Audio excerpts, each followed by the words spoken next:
नमस्कार दोस्तों, मैं आनंद सर आपका एक बार फिर से मैथमेटिका के YouTube चैनल पर स्वागत करता हूं। उम्मीद करता हूं अच्छे होंगे, खुशहाल होंगे, आप स्वस्थ होंगे। थोड़ा सा बुरा दौर चल रहा है कोरोना काल, जिसमें शिक्षा को सबसे ज्यादा प्रभावित कर रखा हुआ है। परंतु मित्रों, कोई भी तकलीफ या दुख बहुत लंबे समय तक नहीं होता, इसका आवागमन होता रहता है। ये भी परेशानी हमारी टल जाएगी और हम फिर से ऑफलाइन में भी मुलाकात कर सकेंगे। फिलहाल ऑनलाइन इस क्लासेस में हमने सेकेंड ईयर से संबंधित दूसरे चैप्टर का प्रारंभ किया, जिसमें हम लोगों ने बहुत सारी चीजें पढ़ ली हैं, स्पेशली इलेक्ट्रिक पोटेंशियल यानी कि विद्युत विभव के बारे में। वहां पर हमने विद्युत विभव की डिफिनेशन अभी तक पढ़ी। साथ ही साथ हमने ये भी देखा कि अगर हमारे पास कोई द्विध्रुव रहे, ठीक है, यानी कि डाइपोल रहे, तो उसकी दो विभिन्न स्थितियों में हमें डाइपोल या डाइपोल मूवमेंट कितना प्राप्त होने वाला है।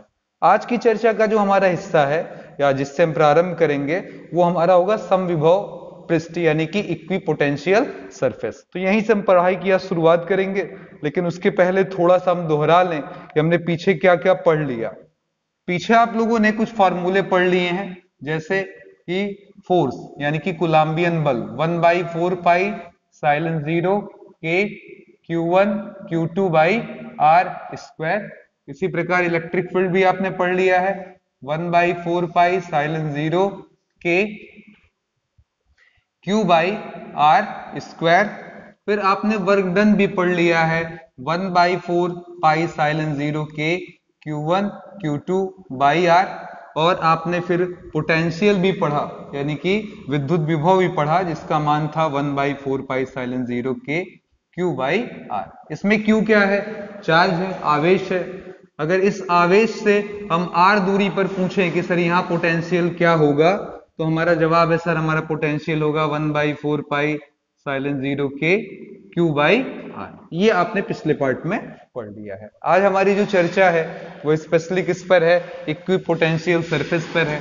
तो इक्विपोटेंशियल सरफेस क्या होता है, किस तरीके से हम उसको सॉल्व करेंगे, उसके बारे में उसके प्रगुण को देखेंगे कि क्या उसका प्रगुण होता है, ये चर्चा करेंगे। देखिए, इसका नाम ही इसके बारे में सारी बातें कहता है। हमारी हेडिंग जो है उसका नाम है इक्विपोटेंशियल सरफेस। अंग्रेजी में हम क्या कहते हैं इसको? Equipotential surface. और हिंदी में हम इसे बोल देते हैं समविभव पृष्ठ। समविभव पृष्ठ बहुत ही आसान सी चीज है, थोड़ा ध्यान देंगे हर चीज समझ में इसमें आएगी आराम से आपको। नाम बोला हुआ है इक्वी पोटेंशियल। इक्वी का मतलब हुआ इक्वल, पोटेंशियल का मतलब हुआ विभव, ठीक है।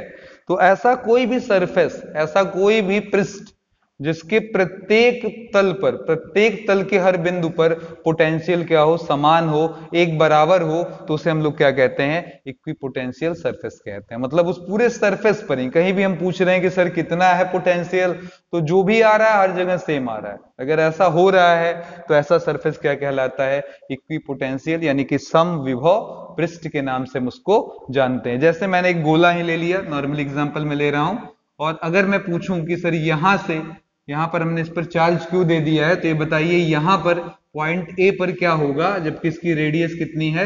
आर। तो आप कहेंगे सर वी ए बराबर हो जाएगा 1/4 पाई साइलन 0 क्यू। अगर के है तो के लगाइए, बटे में क्या लगा देंगे? आर। अगर मैंने यहां भी पूछ लिया कि सर इस पॉइंट बी पर जरा बताइए, तो जवाब होगा सर इस पॉइंट बी पर हमारा पोटेंशियल जो होगा वो भी हो जाएगा 1/4 साइलन 0 के क्यू बाई क्या? आर। क्योंकि जो हम इसको आवेश देंगे इस गोले पर पूरा चार्ज आ जाएगा, तो दूरी सबके लिए समान रहेगी, हर किसी के लिए पोटेंशियल क्या आएगा? सेम आएगा। तो यही इसकी खासियत है। और भी मैं एक डायग्राम दिखाकर थोड़ा सा समझाऊंगा। ये तो गोला रहा, अगर इस गोले का रेडियस मैंने बढ़ा दिया, थोड़ा बड़ा कर लिया, कहा सर जी इस टाइप का भी अगर होता, मान लीजिए, फिर चार्ज क्यू है, उससे आर दूरी पर हमने पूछा कि सर ये कैपिटल आर दूरी पर यहाँ एक पॉइंट पी है, वहां पोटेंशियल क्या होगा, तो आपका जवाब होता सर P क्या है? यहाँ पर P पर पोटेंशियल यानी कि विभव हमारा 1/4 पाई साइलन 0 के क्यू बाई क्या बोल देते? Capital R. अगर इसी सरफेस पर हमने यहाँ पर ले लिया पॉइंट Q, और फिर पूछा कि सर यहाँ पोटेंशियल कितना है, तो ऑब्वियस आपका जवाब होगा 1/4 साइलेंस 0 के और यहाँ पर Q बाई कैपिटल R, यानी कि हर बिंदु पर, क्योंकि सबकी दूरी क्या है इस जगह से यानी कि केंद्र से क्या है समान है, इसलिए हर बार हमको जो पोटेंशियल मिलेगा वो सेम मिल रहा है, क्योंकि चार्ज में तो कोई परिवर्तन मेरे दोस्तों हो नहीं रहा है। ठीक है, तो ऐसे ही सरफेसेस को हम लोग इक्विपोटेंशियल सरफेस कहते हैं। अब इस तरीके के सरफेस का बहुत तरीकों से निर्माण किया जा सकता है, हम बहुत सारे डिजाइन इसके देख सकते हैं, इसमें कोई प्रॉब्लम नहीं है। अगर दूरी हम इक्वल रखते हैं तो हमें बहुत सारे ऐसे इक्विपोटेंशियल सरफेस मिलेंगे। ठीक है, जैसे देखिएगा ये मैंने सिलेंडर बनाया यानी कि बेलन बना लिया।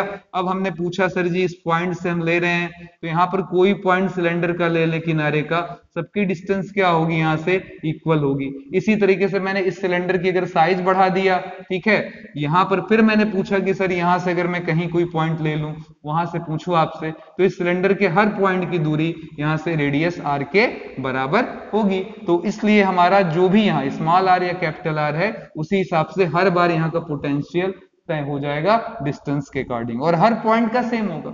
मजे की बात ये। अब यहाँ पर देखिए अगर हम प्रगुण पूछें यानी कि इसकी प्रॉपर्टी पूछें तो क्या क्या प्रगुण निकल कर हमारा आएगा, इसको थोड़ा सा समझ लेना है कि हमारी प्रॉपर्टी या प्रगुण हमारा क्या क्या हमको मिलेगा। ठीक है, सबसे पहली और इंपॉर्टेंट प्रॉपर्टी मैंने बोला कि चलिए इस सरफेस पर ध्यान दीजिएगा, इस पॉइंट पर ए पर या इस पॉइंट बी पर या इस पॉइंट सी पर हमने पूछा पोटेंशियल कितना है, क्या मुझे नहीं मालूम सर। अगर ये पोटेंशियल मान ले VA है, यहाँ का पोटेंशियल VB है और यहाँ का VC है, और ये एक इक्विपोटेंशियल सरफेस है। कैसा सरफेस है मेरे दोस्त? इक्विपोटेंशियल सरफेस है, यानी कि समविभव पृष्ठ है। तो इस स्थिति में ऑब्वियस है VA, VB और VC की वैल्यूज जो होंगी वो एक दूसरे के क्या होंगे बराबर। अब पिछले क्लास में आपने पढ़ा हुआ है कि मान लें हम यहां से कोई चार्ज पकड़े और इसको ढकेलते हुए यहां तक ले आए, पूछा सर जी वर्क डन कितना हुआ, तो फॉर्मूला याद करिए VA माइनस VB बराबर W, जो भी W करें आप मान लीजिए WB माइनस WA ही लिख दें, यहाँ अपॉन में क्या लगा दिया हमने Q, चार्ज Q ले गए हम। अब यहां पर मजेदार बात ये कि VA, VB, VC सब बराबर है, मैं मान लेता हूं किसके बराबर है V के, तो यहां पर भी V, यहां पर भी V और V से V गया तो 0, WB माइनस WA अपॉन में Q का क्रॉस गुणा आपने कर दिया मेरे दोस्तों, तो WB माइनस WA बराबर क्या आ गया 0। ठीक है, इसका मतलब क्या हुआ, बड़ी बात निकलकर हमारे सामने आ चुकी है कि WB माइनस WA बराबर क्या है हमारा 0 है। इसका मतलब क्या हुआ कि अगर किसी चार्ज को हम उठाकर A से B तक किसी इक्विपोटेंशियल यानी कि समविभव पृष्ठ पर ले जाएंगे तो हमारे द्वारा किया गया कृत कार्य कितने के बराबर होगा, वर्क डन कितने के बराबर होगा, आंसर है 0 के बराबर। यानी कि पोटेंशियल इक्विपोटेंशियल सरफेस पर किसी भी चार्ज को यहां से वहां या वहां से वहां इधर से उधर ले जाने में कोई प्रॉब्लम नहीं है। ऑब्जेक्टिव सवाल नीट में पूछा गया, नीट एग्जाम में, कि एक हमारे पास स्फीयर है यानी कि गोला है। ठीक है, क्वेश्चन समझिएगा, एक गोला है, उसका यहां कोई पॉइंट A लिया गया और उसका डायगोनली अपोजिट पॉइंट लिया गया, डायगोनली अपोजिट यानी कि विकर्णों के हिसाब से विपरीत बिंदु, मतलब जो उसकी सीध में उस तरफ पड़ रहा था वो लिया गया दूसरी तरफ। ठीक है, उस पॉइंट B तक हम चार्ज Q को लेकर जा रहे हैं, कितना वर्क डन करना पड़ेगा। तो जवाब ये है कि अगर ये गोला है तो जितना पोटेंशियल B पर होगा उतना ही पोटेंशियल A पर भी होगा। मान ले अगर वो V है तो यहां से यहां तक लाने में कृत कार्य VA माइनस VB बराबर W, जो भी W आप बोलना चाहें, डेल्टा W बोल लें, बाई Q। ठीक है, तो चूंकि ये दोनों वैल्यूज बार बार इक्वल आएंगे तो ये पूरा आंसर क्या हो गया 0, और 0 में जब हम Q का गुणा कराएंगे तो वो भी क्या हो जाएगा 0। अब डेल्टा W या W जो कुछ भी आप यहां बोलना चाहें मित्रों, तो W बराबर कितना आ जाएगा, वर्क डन कितना आ जाएगा 0। तो इक्विपोटेंशियल की सबसे बड़ी खासियत ये होती है कि वहां आप किसी भी चार्ज को जहां तक लेकर घुमाना चाहें वहां तक घुमा सकते हैं। इसका बढ़िया एग्जांपल मैं प्रैक्टिकल बोलता हूं। आप अगर किसी सवारी गाड़ी पर बैठते हैं, बस पर किराया देना पड़ता है, आप किसी ट्रेन पर बैठते हैं, किराया देना पड़ता है, पर आप दो भाई हैं या आप ही हैं, अपने पिता के कंधों पर यहां से वहां तक या वहां से वहां तक झूलते रहिए, इस कंधे से उस कंधे तक, आपको कोई पेमेंट नहीं देनी पड़ती है। That is called no work done, यानी कि आपको तो कोई कार्य नहीं करना पड़ता, सारा कार्य पिताजी करते रहते हैं, यानी कि आप पर किया गया कृत कार्य फिलहाल यहां से वहां तक ले जाने में फिलहाल कह सकते हैं जीरो, क्योंकि उनके लगाव ने आपसे किराया माफ कर दिया है। ठीक है, आइए देखते हैं आगे, इसकी और भी कोई खासियत देख लिया जाए। अगर ये इक्विपोटेंशियल सरफेसेस यानी कि समविभव पृष्ठ पास पास बनते हैं, इस तरीके से क्लोज क्लोज बनते हैं, ठीक है, इस तरीके से पास पास बनते हैं, तो ये बताता है कि वहां पर इलेक्ट्रिक फील्ड जो है, इलेक्ट्रिक फील्ड यानी कि वैद्युत क्षेत्र जो है वो आपका वहां पर प्रबल है, वहां पर वैद्युत क्षेत्र क्या है, प्रबल है। इनका पास होना, इक्विपोटेंशियल सरफेस का समविभव पृष्ठ का पास होना हमें बताता है कि वहां वैद्युत क्षेत्र प्रबल है, वैद्युत क्षेत्र प्रबल है। ठीक है, if equipotential surfaces are very close to each other, it means there was high electric field या intensity of electric field is high। ठीक, और अगर ये सरफेसेस हमारे दूर दूर बनते हैं, जैसे ये पहला बना, दूसरा सरफेस हमें यहां मिला हो ऐसे, ठीक है, तो ये जब अगर दूर दूर पर फॉर्मेट बनने लगे हमारा, तो ये बता रहा है कि वहां पर जो इलेक्ट्रिक फील्ड है वो कैसा होगा, वीक होगा। तो ये आपकी सेकंड प्रॉपर्टी बन जाती है कि आपके इक्विपोटेंशियल सरफेस पर अगर कोई आपसे पूछे कि इलेक्ट्रिक फील्ड ज्यादा है या कम कैसे पहचानेंगे, तो जवाब होगा उनका घनत्व यानी कि डेंसिटी, यानी कि उनका क्लोजनेस, उनका पास पास होना, किसका, समविभव पृष्ठ का, ये बताएगा कि वहां इलेक्ट्रिक फील्ड ज्यादा है। और अगर आपका ये चीजें दूर दूर हैं, समविभव पृष्ठ एक दूसरे से काफी दूर दूर हैं, तो ये बताएगा कि वहां पर इलेक्ट्रिक फील्ड काफी कम है। ठीक है, चलिए, अब कोई हमसे ये पूछ बैठता है, सर क्योंकि बुक्स में तो पढ़ लिया, कहा कि सर जी इलेक्ट्रिक फील्ड कहाँ होगा इक्विपोटेंशियल सरफेस पर, अगर कोई पूछ बैठे कि फला जगह बताओ इक्विपोटेंशियल सरफेस पर इलेक्ट्रिक फील्ड किस तरफ लगा हुआ है, कहाँ लगा हुआ है, तो कैसे बताओगे? तो बुक्स में लिखा रहता है the electric direction of electric field is in the direction of normal.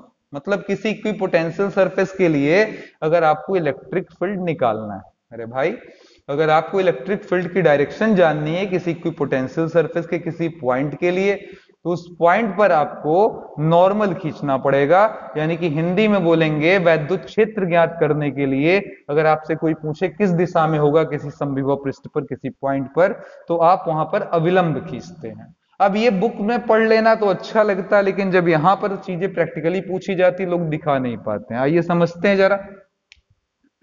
हम मान लेते हैं ये एक इक्विपोटेंशियल सरफेस है और हमने यहां पर एक पॉइंट ए ले लिया। क्या ले लिया? Point A. अब हमने पूछा सर यहां पर ये बताओ कि इलेक्ट्रिक फील्ड की डायरेक्शन क्या है, तो आप पहले यहां टेंजेंट खींचेंगे यानी कि स्पर्शी खींचेंगे। क्या खींचेंगे? स्पर्शी, यानी कि हिंदी में सॉरी इंग्लिश में आप क्या बोलते हैं इसको? टेंजेंट खींच लेंगे। अब इस पर जब परपेंडिकुलर हम खींच देते हैं मित्रों, तो ये हमें बताता है नॉर्मल। नॉर्मल का मतलब होता है अविलंब। ठीक है, अब ये हमें जाकर अविलंब बताता है। और अविलंब की डायरेक्शन क्या होती है? इलेक्ट्रिक फील्ड की डायरेक्शन। तो अगर ए पर कोई इलेक्ट्रिक फील्ड पूछे तो वहां अविलंब बनाइए, अविलंब से हमें इलेक्ट्रिक फील्ड की डायरेक्शन मिल जाती है। चलिए दूसरा पॉइंट लिया मैंने, मान लिया पॉइंट बी है, पूछा कोई यहाँ इलेक्ट्रिक फील्ड किधर है, तो देखिए ऐसे पहले स्पर्शी यानी कि टेंजेंट और फिर यहां पर क्या खींच दिया आपने? नॉर्मल। तो यहां पर हो गया आपका ईबी। ठीक है, ये डायरेक्शन है यहां पर इलेक्ट्रिक फील्ड की। इस जगह पर पूछ लिया इलेक्ट्रिक फील्ड कहां काम करेगा, तो ऐसे बड़े ही मजे से आप खींच दीजिए लाइन। ठीक है, और फिर यहां से परपेंडिकुलर ड्रॉप कर दीजिए इस तरीके से। तो ये मान ले सी है, तो ये हमारा हो जाएगा ईसी। ठीक है, तो ये इस तरीके से हम किसी भी इक्विपोटेंशियल सरफेस के किसी भी बिंदु पर हम ये बता सकते हैं कि इलेक्ट्रिक फील्ड यानी कि वैद्युत क्षेत्र की दिशा क्या होगी। यानी कि सिंपल बात, प्रॉपर्टी नंबर 3, ये किसी भी इक्विपोटेंशियल सरफेस यानी कि समविभव पृष्ठ पर अगर वैद्युत क्षेत्र की दिशा ज्ञात करनी है तो सदैव वह उस बिंदु के अभिलंब की दिशा में होगा। मतलब it means that electric field is always in the direction of perpendicular, भी बोलना गलत है, in the direction of normal.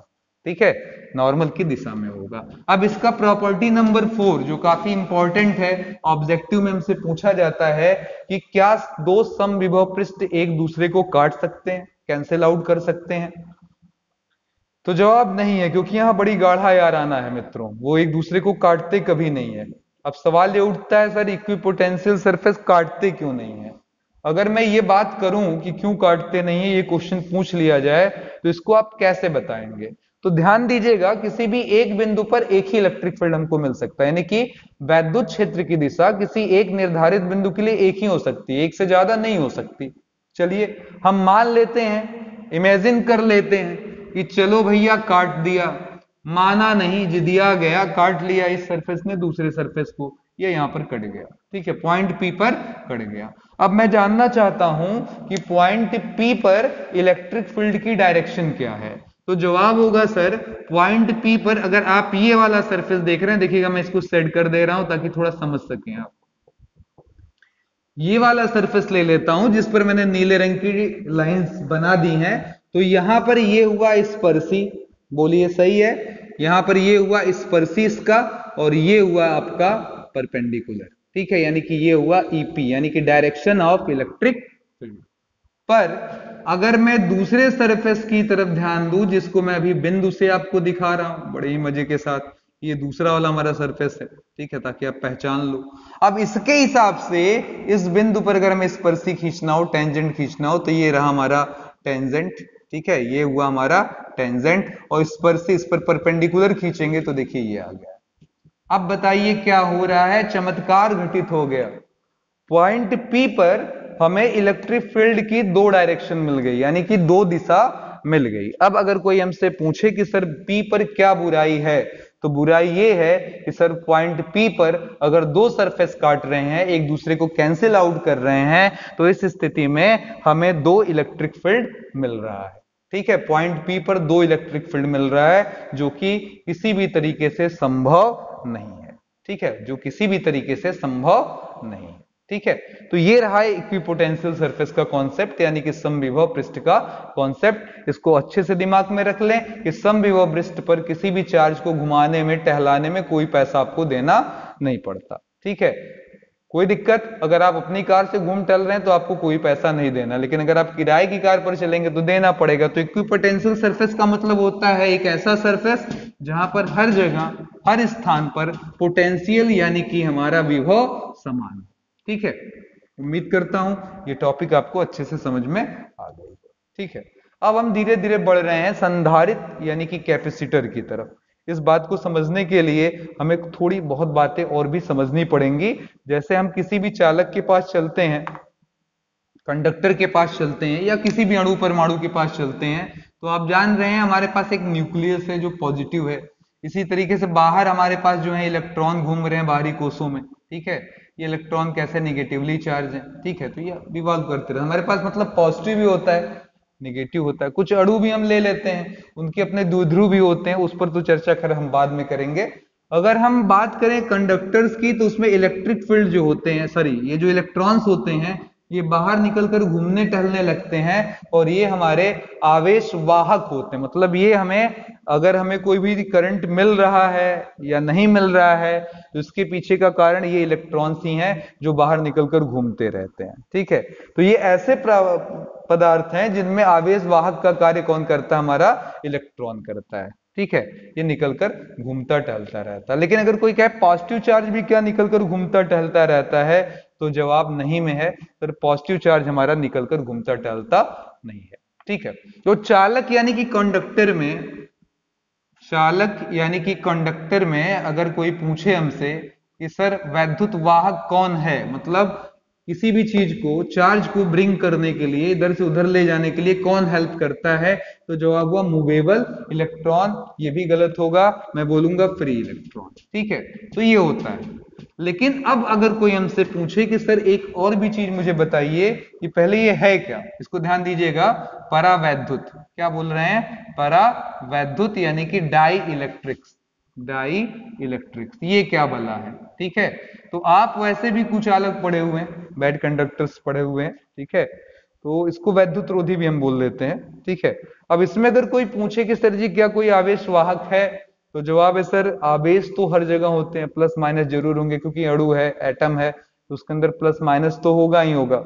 लेकिन यहाँ पर फ्री इलेक्ट्रॉन्स की संख्या नेग्लेजिबल होती है, नगण्य होती है, इसीलिए हमें यहाँ पर अच्छी कंडक्टिविटी यानी कि चालकता नहीं मिलती है। इसका उदाहरण है हमारा रबड़, कांच और अभ्रक। ठीक है, अब इसमें भी चाहे हम इन परावैद्युतों को तो दो अलग अलग मोड्स में बांट सकते हैं। पहले समझ लीजिएगा मैंने क्या बोला, इनके पास आवेश वाहक नगण्य होते हैं। अगर कोई परिभाषा पूछे तो जवाब है आवेश वाहक नगण्य होते हैं। ठीक है, ऐसे पदार्थ हमारे क्या कहलाते हैं? परावैद्युत यानी कि डाइलेक्ट्रिक। अंग्रेजी में बोलेंगे charge carrier are, charge carrier are negligible.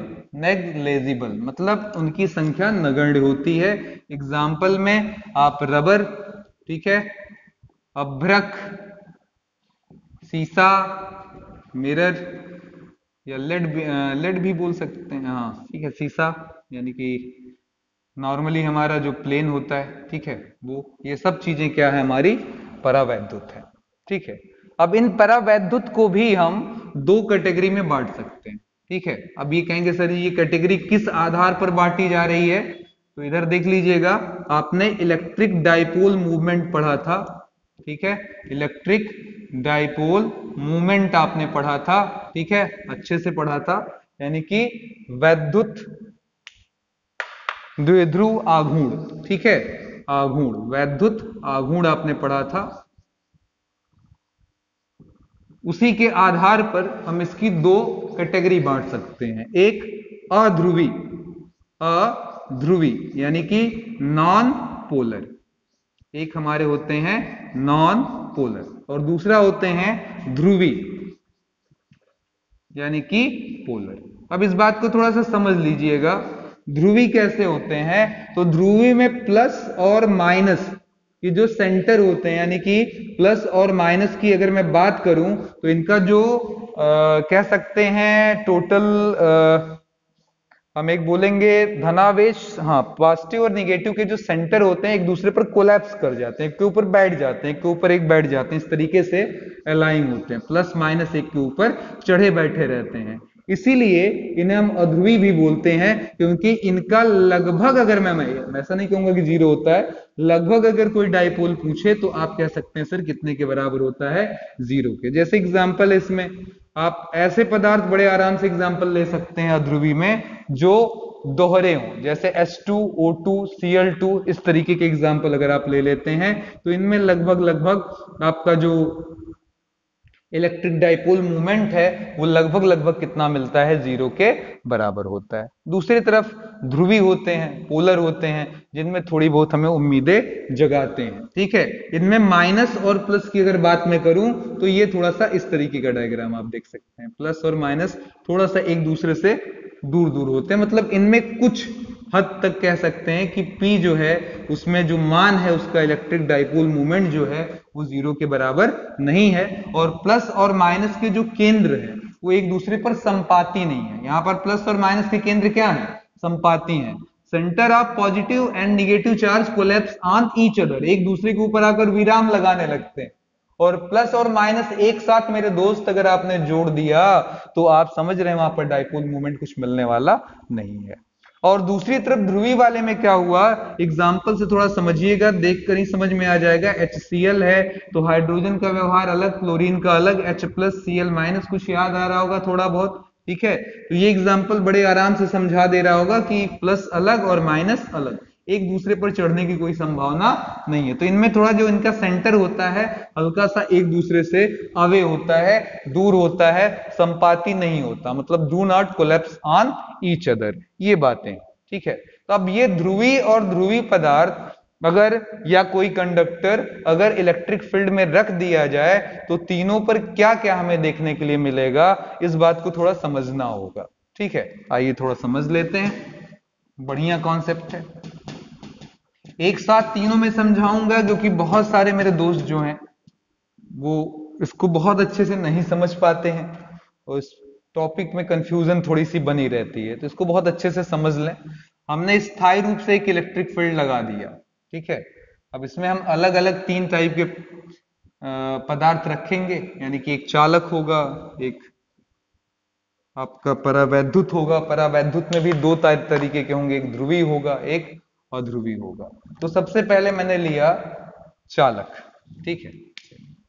ये जो मैंने पदार्थ लिया ये इलेक्ट्रिक फील्ड बाह हमने लगा दिया, बाह वैद्युत क्षेत्र लगा दिया यहां पर हमने, ठीक है, यानी कि external electric field, external electric field, ठीक है। इसे हम यहां पर लिख सकते हैं ई छोटा ही ले लिया, ई फॉर एक्सटर्नल, ठीक है। चलिए अब यहां पर हमने कोई चालक रख दिया यानी कि कंडक्टर रख दिया, ठीक। अब ये बताओ मेरे दोस्त, ये जो इलेक्ट्रिक फील्ड मैंने बनाया है इसे देखकर आप क्या समझ सकते हैं, क्या थिंकिंग आपकी जा रही होगी। जिस तरीके से मैंने डायरेक्शन बनाया है वो ये बताता है कि इस तरफ प्लस रहा होगा और उस तरफ क्या रहा होगा, माइनस, क्योंकि हमारा इलेक्ट्रिक फील्ड जो है वो प्लस से माइनस की तरफ जाता है। वैद्युत क्षेत्र का जो मूवमेंट है वो प्लस से निकलता हुआ और माइनस के अंदर जाता हुआ होता है। तो इस तरीके से बन गया। अब हमारे पास यहां चालकों की भरमार है, कंडक्टर है, तो वो क्या होगा, कहेंगे कूलाम बल लगेगा और एक बहुत ही सिंपल सी बात होगी, हम धड़ाधड़ माइनस को इधर होता हुआ पाएंगे, ये सब भागना शुरू करेंगे ऐसे, और यहां पर ये क्या होंगे, सभी प्लस धड़ाधड़ इस तरफ अपना अलाइंग होना शुरू करेंगे। पक्की बात है। इनके इस मूवमेंट में क्या देखेंगे, माइनस भाग आएगा इस वाले प्लस की तरफ और ये प्लस भागेगा उधर वाले माइनस की तरफ। अब ये देखिएगा बाहरी एक्सटर्नल फील्ड आप अच्छे से देख रहे हैं इधर से उधर की तरफ जा रहा है, पर अगर मैं इंटरनली वाला पूछूं तो ये अंदर इस तरीके से चल रहा है, ई आई, ठीक है। और ये धीरे धीरे अपने आप को ग्रोथ करेगा, बढ़ाएगा बढ़ाएगा बढ़ाएगा बढ़ाएगा और इतना बढ़ाएगा कि ई आई का मान लगभग बराबर हो जाएगा ई के। और ऐसा होगा तो जरा ये भी देख लें, ये वाला इलेक्ट्रिक फील्ड की डायरेक्शन किस तरफ है, उस तरफ, इसकी इधर। तो रिजल्टेंट यानी कि परिणामी, अगर मैं पूछूं कि परिणामी वैद्युत क्षेत्र, परिणामी वैद्युत क्षेत्र क्या होगा, तो जवाब होगा सर ई माइनस ई आई इंटरनली। एक्सटर्नली इंटरनली घट जाएंगे और मुझे लगता है दोनों के मान लगभग बराबर होने के नाते मान क्या हो जाएगा, जीरो। इसीलिए हम कह सकते हैं किसी भी चालक के अंदर कोई आवेश पाया नहीं जाता, हम यही बोलते हैं, इसी कारण बस बोलते हैं। क्लियर हो गया। तो पहला समझ में आ गया चालक में कैसे स्थिति बनी। अब चलते हैं यहां पर आते हैं, परावैद्युत के केस लेते हैं, दो केस लेते हैं, ये तो आप समझ ही गए प्लस और माइनस वाला हिसाब किताब।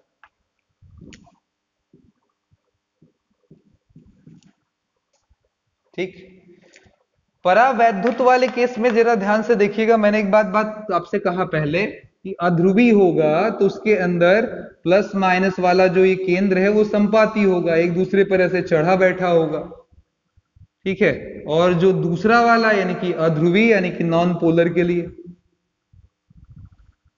नॉन पोलर में ऐसा कुछ दृश्य होगा। और अगर हमने पोलर ले लिया यानी कि ध्रुवी ले लिया तो वहां पर दृश्य कुछ ऐसा हो जाएगा। सही है, सही है, ठीक है। पर थर्मली यानी कि नॉर्मल टेम्परेचर जब आपके पास हीट होता है, रूम टेम्परेचर भी आप ले लो, तो होगा क्या, ये सारी चीजें कुछ मूव करेंगी रैंडमली, इधर उधर इधर उधर, ऐसे हमारे आइटम्स यानी कि अणु मूव करते रहते हैं, आप जानते हैं। तो जो टेम्परेचर है, टेम्परेचर यानी कि ताप है, वो एक ऐसा कारक है जो हमारा अलाइनमेंट बिगाड़ता है। ठीक है, आप प्यार से बैठे थे किसी कमरे में और इस गर्मी में लाइट चली जाए, ठीक है, अगर आप प्यार से किसी कमरे में बैठे हैं और अचानक से लाइट चली जाए तो आप छटपटाना शुरू कर देंगे, इधर उधर भागना शुरू कर देंगे। तो देखिएगा जब टेम्परेचर हमारा इंक्रीज करे या ताप सामान्य ही हो, उस ताप पर भी क्या होता है, अंदर बैठे हुए चाहते हैं कि कुछ कूलर वूलर मिल जाए, पंखे उंखे मिल जाए, थोड़ी निजात मिल जाए, सर गर्मी है, ठीक है, तो ये चीजें इधर उधर मूव करती हैं, पर इनके मूव करने का पैटर्न जो होता है वो फिक्स नहीं होता है, वो कोई भी डायरेक्शन में हो सकता है, इधर उधर दाएं बाएं ऊपर नीचे, कोई दाएं भाग रहा है कोई बाएं, ए भाई जरा देख के, ऊपर ही नहीं नीचे भी, दाएं भी नहीं बाएं भी, लफड़ा ही लफड़ा है, ठीक है। तो वहां पर देखिएगा प्लस माइनस सब अपने ले लेकर इधर उधर सब अपने भाग भाग रहे हैं, जिसके नाते अगर मैं नॉर्मल रूम टेम्परेचर पर भी पूछूं कि सर क्या हिसाब किताब है यहाँ पर हमारे डाइपोल मूवमेंट का, यानी कि वैद्युत आघूर्ण का, तो जवाब होगा सर लगभग जीरो होता है, नॉर्मल ताप पर लगभग जीरो, दो नहीं होते हैं। पर जब आप किसी इलेक्ट्रिक फील्ड में रख देते हैं तो उस पर स्थिति ऊर्जा यानी कि पोटेंशियल एनर्जी जो होती है वो काम करना शुरू करती है और इनका थोड़ा अलाइनमेंट का सेटलमेंट करने लगती है। अब ये सेटलमेंट कैसे होने लगेगा धीरे धीरे, इस बात को आपको समझना पड़ेगा। यहां पर देखिएगा ये सेटलमेंट कुछ ऐसा होने लगेगा, थोड़ा आप मौका देंगे तो ये सेटलमेंट होगा, माइनस प्लस का पीछा नहीं छोड़ेगा और कुछ ऐसा होने लगेगा, ठीक है।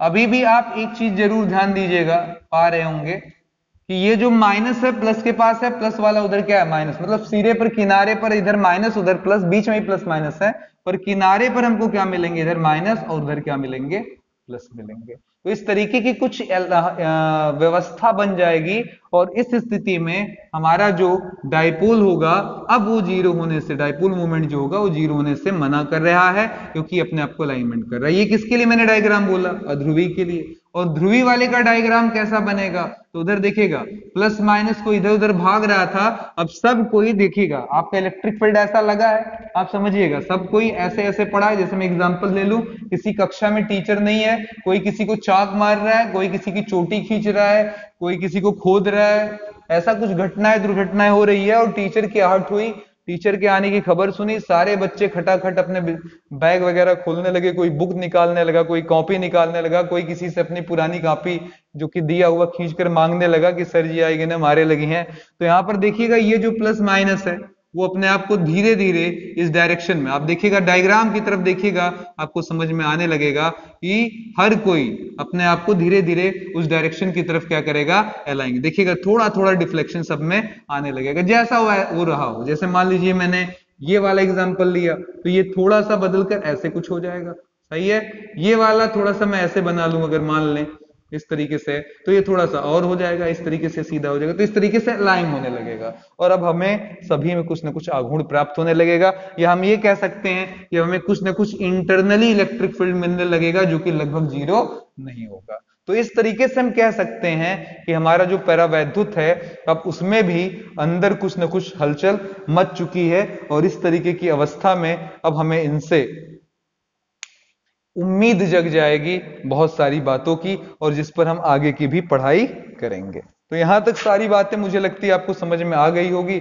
अब इसमें कोई प्रॉब्लम आपको नहीं होगा। अच्छा एक बात बताएं, अगर हम इलेक्ट्रिक फील्ड बढ़ाने लगे, चालक पर ही लौट आते हैं या इसी परावैद्युत पर ही, अगर हम इलेक्ट्रिक फील्ड ही यही मान ले बढ़ाने लगे तो क्या होगा, आप समझिएगा। अगर मैं इलेक्ट्रिक फील्ड बढ़ाऊंगा तो ये माइनस क्या करेगा, प्लस की तरफ मूव करेगा, और ये प्लस वाला किधर जाएगा, माइनस की तरफ से, जिसके नाते इनके बीच धीरे धीरे डिस्टेंस क्या होगी, बढ़ने लगेगी, इनके बीच में डिस्टेंस क्या होगी, बढ़ने लगेगी। और एक समय ऐसा भी आ जा सकता है कि जब एक ऐसा भी समय आएगा जब इलेक्ट्रिक फील्ड बढ़ते बढ़ते इतनी ज्यादा हो कि ये प्लस और माइनस क्या करेंगे, एक दूसरे से विभक्त हो जाएं, तो हम इस वोल्टेज को परावैद्युत, या इस घटना को परावैद्युत भंजन बोलेंगे। क्या बोलेंगे, परावैद्युत भंजन। जब हमारा प्लस और माइनस एक दूसरे से सेपरेट कर जाए, अलग अलग हो जाए। ऐसा क्यों हो रहा है, मैं फिर बोल रहा हूं, इलेक्ट्रिक फील्ड की इंटेंसिटी बढ़ा रहे हैं, इसका मतलब इधर प्लस की इंटेंसिटी बढ़ रही है, उधर माइनस की, जिसके नाते ये माइनस को और तेजी से अपनी तरफ खींचेंगे,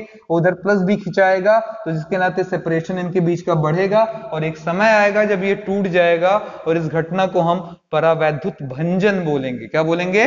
परावैद्युत भंजन बोलेंगे, यानी कि डाई इलेक्ट्रिक ब्रेकडाउन बोलेंगे। ठीक है, अब इससे पहले की अगर स्थिति में थोड़ा सा हम लौट आए, थोड़ा सा बैक गियर लगा लें, तो उसको हम लोग परावैद्युत सामर्थ्य यानी कि अपने आप को बचा लेने की क्षमता कहते हैं। परावैद्युत सामर्थ्य यानी कि अपने आप को बचा लेने की क्षमता कहते हैं। अंग्रेजी में डाइलेक्ट्रिक स्ट्रेंथ, अंग्रेजी में क्या बोलते हैं? डाइलेक्ट्रिक स्ट्रेंथ, यानी कि टूटने से बच जाए, खींच रहा लेकिन रुक गया। ठीक है, तो ये अगर यहां तक बचा ले जाए तो ठीक है, इसको हम डाइलेक्ट्रिक स्ट्रेंथ बोलेंगे। लेकिन अगर ये टूट कर ऐसे अलग अलग हो गए तो उसे हम लोग क्या बोलते हैं? परावैद्युत भंजक, यानी कि डाइलेक्ट्रिक ब्रेकडाउन की घटना। तो उम्मीद करता हूं ये कॉन्सेप्ट आपको डाइलेक्ट्रिक का बहुत ही अच्छे से समझ में आ गया हो, क्योंकि ये बहुत ही कंफ्यूजन वाली टॉपिक है, लोग बहुत कंफ्यूज हो जाते हैं। तो चलिए, इसी उम्मीद के साथ ये आपको मजा आया होगा, आपकी खुशी में थोड़ा इजाफा हुआ होगा घर बैठे बैठे। तो मैं आपका दोस्त इसी के साथ आनंद सर लेता हूं इजाजत, फिर जल्दी मुलाकात होगी, क्योंकि अभी हम तुरंत ही बहुत जल्दी आपके इसके सारे चैप्टर्स के लगभग वीडियो अवेलेबल करा देने वाले हैं। शायद आप जब तक ये वीडियो देखकर कंप्लीट कर रहे हो तब तक दूसरा भी इसका लेक्चर भी अपलोड हो चुका हो, क्योंकि जब हम एक सिस्टम में या लगातार एक टच में बनकर पढ़ाई करते हैं, किसी टॉपिक पर लगातार 2-3 लेक्चर देखते हैं, तो हमारे हिम्मत, हौसले सब कुछ बढ़ जाते हैं और चीजें हमें ज्यादा क्लियरिफाई समझ में आने लगती है। तो धन्यवाद, फिर मुलाकात होगी। जय हिंद, जय भारत।